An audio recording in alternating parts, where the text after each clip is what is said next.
All right, everybody. Obviously not good enough. Going to get this post-game wrap here started here. You know the script. This feels like a very similar story that we've seen years past. A&M get some gifts in this one, but they give many back. Well, welcome into the TexAgs post-game wrap. Brought to you by Higginbotham Insurance, a game where Miami wins 48-33. You heard that right. Miami racked up 48 points on the Aggies. You probably only think about insurance when you need it, but at Higginbotham, they think about your risk for you because they want you covered all year long. They start by listening and end with a custom solution that fits your needs and your budget. They do it all: car, home, health, business, employee insurance. Higginbotham's got you covered. Higginbotham is a place that leads with value so that your value leads. Call Tyler Smith, 979-871-3162, or visit higginbotham.com. Here's the truth, guys. We're not going to go through all the scoring and all the yada. I think you all know that this was not it. This is the game that makes you think, look, you can't have more blue seats in the stadium and orange shirts and give up over 440 yards of offense and lose. You can't be given the gifts that A&M was given to start that game and have all the momentum to start that game, but then give that momentum back before the half, where you miss a field goal and then Miami takes it the length of the field to score and take the lead. A game where Miami had almost as many yards after the catch that A&M had. I mean, it was, Connor put up some great numbers there at the end of the game and throughout the second half. He certainly, I think he had 76 yards passing in the first half, and obviously he finished with over 300.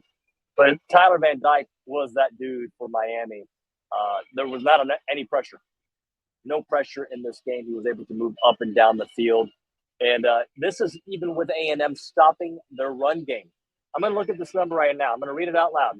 We talked about keeping Miami to under 150 yards rushing or 140 yards rushing. Miami only had 77 yards rushing.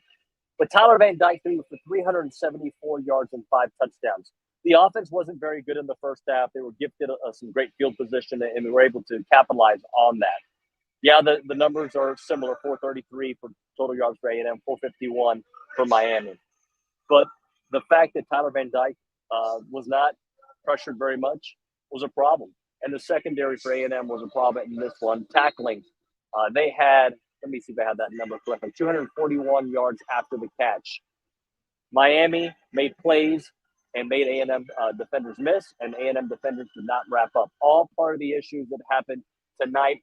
A special teams touchdown after an A&M field goal. You have a couple of interceptions. Obviously, that fumble that was very costly, and no real consistent pass rush. A&M just sloppy on the road again. Their defense gives up 48 points, but 17 in the fourth quarter. In the fourth quarter, where this team needs to make their money, right? They haven't, and now they've lost 7 straight true road games. Just a rough one for everyone involved from an A&M perspective. All right, with that, we should try to get Brandon Leone on the program. My screen is not opening him up. If Nick can please put him up there. Brandon, I know you were here in attendance. A rough one, without a doubt, for A&M. Your first initial thoughts? Yeah, I mean, you touched on a lot of it, Nuno, but I think ultimately what it came down to is line of scrimmage play. We got no penetration on defense. As you said, the Miami quarterback was never under pressure. He had plenty of time to go through his progressions. It's hard for a defensive back to cover someone that long, and when you give good athletes, it's not like Miami doesn't have good athletes, but lack of penetration on defense, and I think we weren't able to protect Connor. Connor got hit a lot tonight. Credit to Miami's defensive coordinator for putting together a game plan that took away the deep ball. Right, we didn't see a ton of explosive plays, and we turned the ball over too much. And even Jimbo mentioned it. Preseason or in the camp, the big plays and turnovers can determine the outcome of the game. And we didn't take advantage. I mean, we were up 10-0 in the first quarter with all the momentum. And then that's when the defense kind of started falling apart, and they started taking their shots. One of them, they took a deep ball, the true freshman corner, early on. They just tested them downfield. And like last week for us, we made those plays downfield. We threw it up for our guys, gave them a shot. They made plays, and tonight we didn't. It was very frustrating. You go to that stadium, it's half empty. You know that program doesn't have half the resources that we have. And I think, thankfully it wasn't a conference game. But you got to try to have a short memory on this one and, get focused up for next week. But that was a tough loss. That one hurt. Brandon, you played the sport at a high level. I did not, but I don't want to have a short memory. I'm sick of. I, I maybe I'm wrong here, but like I wanted them to think about last season every day of this offseason and fuel their workouts, right? And I think they did. Leighton Robinson talked a little bit about that. But today's game really felt like last year, rinse and repeat, with a worse offense and a little bit better defense. A worse defense and a little bit better offense. I know that they were able to inflate some numbers there midway through the fourth quarter, but they had 26 points with 6 minutes left. That's 4 points better than they were averaging last year. Yeah, they were able to get another score, but it just felt like a lot of the same issues we saw last year with those kind of mistakes. Yeah, 100%. A lot of those same things that stressed us out last year reared their head tonight. We didn't take advantage when we had opportunities to kind of put it away. When we had opportunities to get back in the game, we had some drop catches, we fumbled on 31. We had a turnover, a big momentum changes, a special teams touchdown, like you said. There's so many fundamental issues. The yards after touchdown, man, it's just fundamentals. It's literally wrap up, make a tackle, bring someone to the ground. This isn't, I don't know. It's just a lot of fundamental things, a lot of things on defense that are frustrating and concerning. Because here's the thing, it doesn't matter. To me, we have a significantly more talented roster than them. Like I know that they've improved. Miami improved and they did a good job in the offseason getting better and next another year under the new coach. But we have a better team. We have better football players. And tonight they looked better than us. I mean, when we had the ball on offense, I mean, Evan Stewart's coming across, their safeties are flying down the field, smoking our guys. They were physical at the point of attack. They put pressure on Connor. There's just a lot of things that it seemed to me like we were out coached tonight. And our guys weren't put in as good a position to win as they were. And so we got to clean it up, man. This is getting old. And I'm 1-3 on these road games. I'm trying to decide if I should even keep coming to these because it just sucks when you come into these stadiums with an expectation to win as a fan, and you leave with a loss that just makes no sense. It's just disappointing. I know the Aggies are disappointed tonight in the locker room and outside of the locker room. How does today's loss change your expectations for this team? And before you answer that, I felt coming into this game, this is the game that was going to paint a picture for us, right? And it started off so beautifully. And I'm like, because look, I will give the A&M defense this. Miami, who's known to run the ball, did not run the ball Yeah. on A&M. Unfortunately, they had big play after big play, and those big plays led to 40-yard chunks and touchdowns. Yeah, I mean, you're exactly right. And the defense started off well, right? I mean, the game started off great. I mean, you hit the nail on the head. 12th man comes downfield, makes a great tackle, right in front of us where I was sitting with some Aggies. And then you get a 3 and out. Then you get a block punt, short field, score a touchdown. I mean, those things happen. You're up 10-0, and you're thinking, we put one more touchdown or field goal on these guys, and the stadium's getting empty. I mean, those fans were ready to go. They were complaining, and they weren't. I mean, they're not like Aggies, right? But then we gave up that big play on defense. And so it's like every time we had a chance to put them away, Miami answered. And then the few times we gave ourselves the ability to answer, I feel like we missed it. We missed the opportunities to make good plays. All right, I'm going to ask you 2 questions, and you can take your time or you can answer them quickly. Do you have faith in this offense being able to score enough points to win games in the SEC, considering on the road you've given up 30 several times? You gave up 30 to South Carolina. I know they got a special team touchdown. You gave up, what was the other one? I mean, so many. Ole Miss, I believe, scored 30-plus points. Do you have faith in the offense to score enough points to win games on the road in the SEC or even at home? I honestly, I do. Listen, I feel like we settled in the second half. I feel like we were getting into a rhythm, and the turnover hurt us. We had a drop pass. Like those were kind of self-inflicted. I'd say that they made a hell of a football play on tackling Amari Daniel and created a turnover. I don't want to take that from them, but I do. What concerns me, Nuno, is the fact that we give up such quick plays. Right? Like we give up big plays and people score on us fast. And then at that point, you're changing the game plan. At that point, I don't know if obviously it's Petrino now, but when that happens, you're putting pressure and you're starting to force things maybe as an offensive, as a play caller. So I think if we can keep the games close, I do believe that we have the talent there. If I was going to say one thing tonight made me nervous, it was our lack of protection for Connor against the Power 5 football team. And so we have to figure things out. Adagio and Petrino and Jimbo have got to clean things up on the offensive line of scrimmage. We've got to give 15 time, man, because that dude is a dog. I love him taking a shot in the face at the end of the game and getting up with a little bit of swagger. But man, we didn't give him the ability to really cut loose tonight. And so we got to figure out how to protect this guy, give him the same amount of time that our defense was giving their guy. Because we have the skill players around to go make it happen. But let me tell you a secret, man. It's not a secret anymore. 15 is really that guy.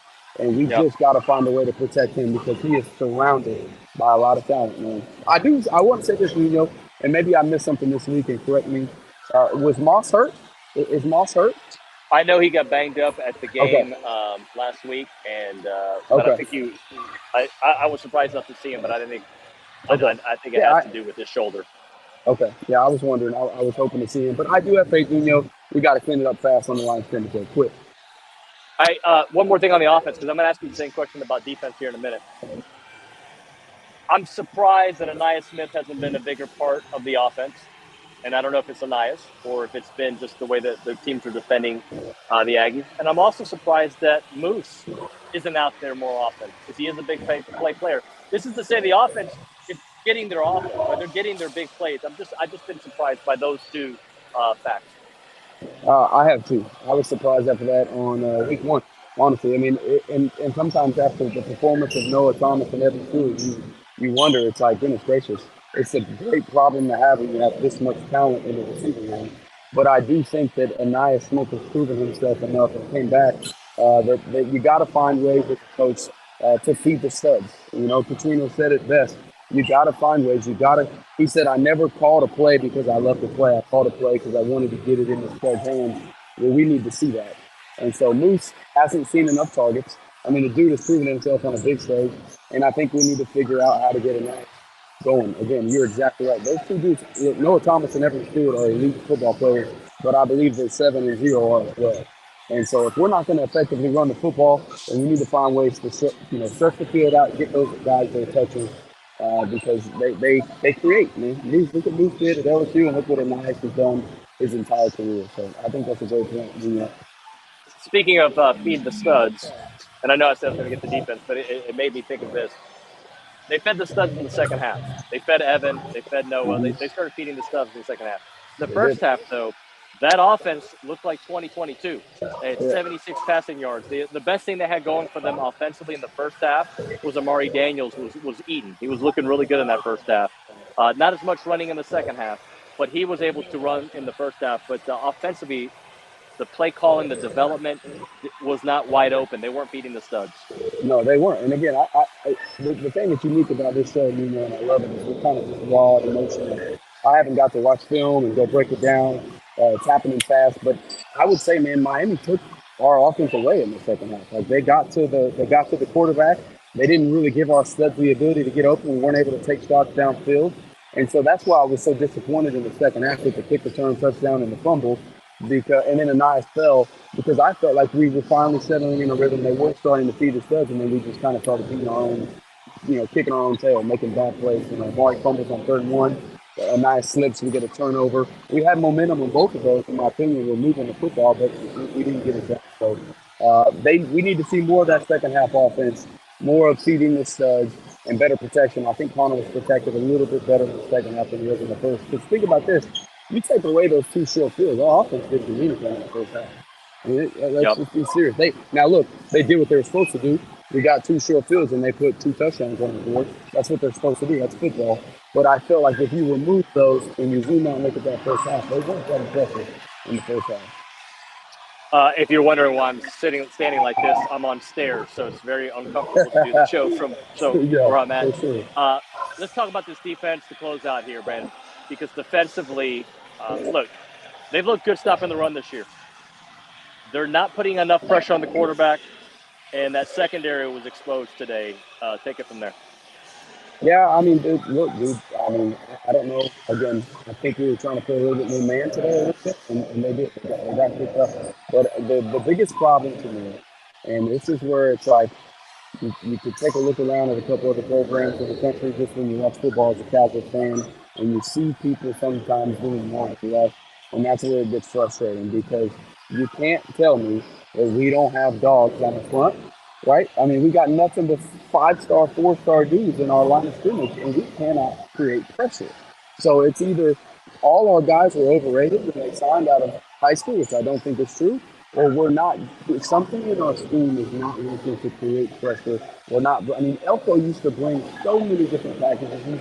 You just look at this defense and the way we created pressure on the quarterback. We're just not doing that. You Yep. can't win football games against offenses that we're going to face, and even like the one tonight, if you cannot get to the quarterback. And the reason we struggle today is because Connor did not have time to utilize the skill around him. And so, Durkin and the defensive staff have just got to find a way, whatever it is, mixing up pressure, getting in the 4-2-5 more often than the 3-3-5, whatever it is, our guys have got to be, if it's stunts we're doing, if it's coaching, if we're not teaching guys how to get off the block, we have got to create pressure on this defense without having to bring blitzes. And then also when we bring blitzes. Otherwise, it's going to be a long season. And let's just be for real. It's week 2, we can't overreact. But if we play defense like that all year long, it's going to be a long season because we're playing some damn good offenses this year. Brandon, I appreciate you, buddy. We'll talk to you next week. I appreciate y'all, man. Beat the hell out of whoever it is next week. ULM. Thank you, Brandon Leone. All right, so some closing thoughts. Where I got this game wrong before in our analysis leading up to it, I thought the key would be a fast start. I should have had that sandwich with a fast start and a strong finish, because A&M had their chances. Even with all those mistakes that they had their chances there. But Miami scored 17 points in the fourth quarter. A&M was able to score in every single quarter of this game, but it doesn't matter when you should be leading at the half and you're behind because of the way the last series went, where you missed the field goal and they drive, and then you can't capitalize. Well, and then when you had a chance, you absolutely had a chance to take the lead there in the fourth quarter, and you don't. And Miami capitalizes a couple plays later. Rough one. We will obviously have a Luchador podcast tomorrow with Billy Lucci. We try to keep it as honest and real. I know many of you are upset, as you should be, because this was not a good game. But it's not about firing people right now. It's about getting it right. It's about getting to the quarterback, which I feel like I said many, many times last year. That's going to do it for our post-game wrap. Thanks to Higginbotham Insurance. A&M falls 48-33 to Miami. If you're watching this, you already know that. Thanks so much for watching. We'll see you next time.